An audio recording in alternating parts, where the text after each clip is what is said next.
أعوذ بالله من الشيطان الرجيم.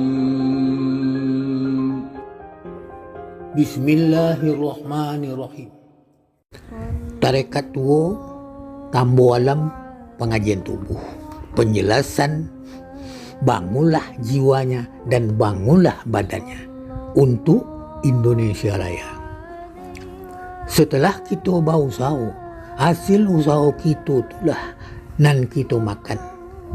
Begitu juga sudah berumah tangga, yang dimakan istri kita harus hasil usaha kita.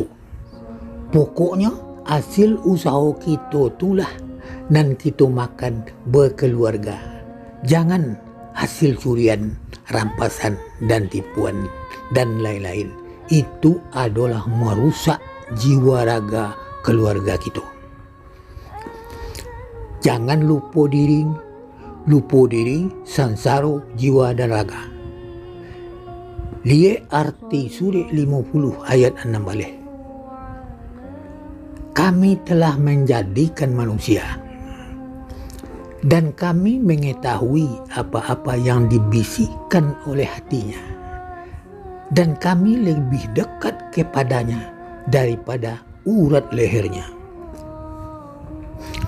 Jadi di dalam tubuh kita ada ibu syariat, bapa tarikat, nyawa hakikat, roh makrifat. Dan nampak itulah sakato menyaksikan amal ibadah kita buruk dan baik. Minang mengatakan tua sakato.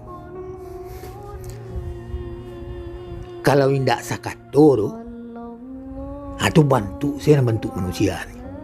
Sabananya indah. Setetes jadikan laut, saganggam jadikan gunung.